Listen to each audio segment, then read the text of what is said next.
হ্যাঁ, অবশ্যই একটু হতাশ, কারণ আমার লাইফে প্রথম ডাবল 100 হতো, যদি আমি ক্যারি করতে পারতাম। সো আমি বলবো যে একটু ডিসঅ্যাপয়েন্টেড যে ক্যারি করতে পারি নাই শেষ পর্যন্ত। অল ওভার বলবো আমি হ্যাপি, কারণ বেশ কয়েকদিন পর আমি টিমে আসছি এবং বেশ কয়েকদিন পর একটা ন্যাশনাল টিমের হয়ে বড় ইনিংস খেলতে পারছি। আমি বলবো যে আমি খুব হ্যাপি। বাট আগে তো বললাম যে যদি ডাবল 100 হতো আর একটু ভালো হতো, একটু ডিসঅ্যাপয়েন্টেড ওই দিক থেকে। না, আসলে যেটা চলে গেছে ওইটা নিয়ে এখন তেমন চিন্তা করি না, যেটা সামনে আছে ওইটা নিয়ে চিন্তা করতেছি, কারণ পাস্ট ইজ পাস্ট।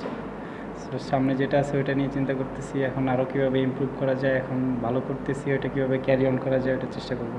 হ্যাঁ, টেকনিক্যালি বলবো একটু চেঞ্জ করেছি। আগে যেটা ছিল, আগে হয়তো বা একটু সাফলটা বেশি বড় করতাম, ওইটা এখন একটু কমায় আনছি, এখন একটু ছোট করা হয়।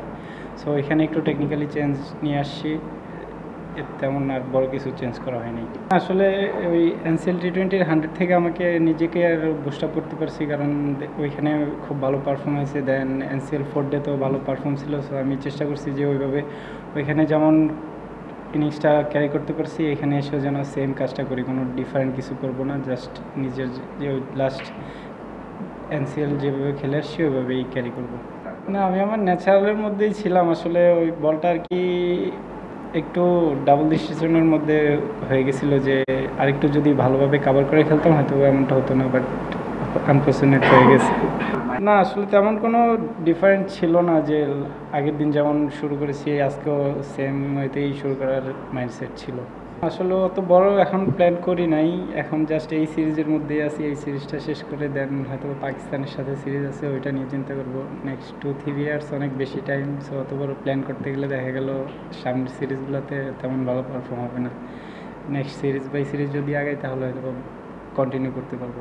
না, দেখেন উনি কিন্তু যখনই ব্যাটিংয়ে নামে খুব অ্যাগ্রেসিভ ব্যাটিং করে। আমরা যখন উপর থেকে ভালো স্টার্ট দিই তখন ওনাদের জন্য, যারা লেটে ব্যাটিং করে যেমন মুশফিক ভাই, শান্ত ভাই, লিটন ভাই, ওনাদের জন্য ইজি হয়ে যায়। তখন স্কোরিং অপশনটা খুব ভালো, আমি বলবো খুব ভালো একটা ইনিংস ছিল ওনার।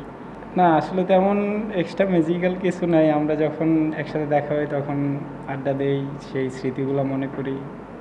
না, আজকে খুব ভালো শেষ হয়েছে। আমরা শেষের দিকে তাইজুল ভাই, মুরাদ খুব ভালো ফিনিশ করেছে, এবং কালকেও হয়তো আমরা যদি আর্লি মর্নিংয়ে 1-2 উইকেট নিতে পারি তখন ওদের লেট অর্ডার ব্যাটিং চলে আসবে, তখন আরও ইজি হয়ে যাবে, হয়তো বা কালকের মধ্যেই শেষ হয়ে যাওয়ার চান্স থাকবে খেলা। না, এখানে আসলে তেমন কিছু নিয়ে কাজ করা হয় নাই। আমি বলবো যে আমার টাইগার্স ক্যাম্পে আরও বেশি কাজ করা হয়েছে। তখন টাইগার্স ক্যাম্পে আমাদের দেশি যারা কোচ ছিলেন ওনাদের অনেক হেল্প করা হয়েছে।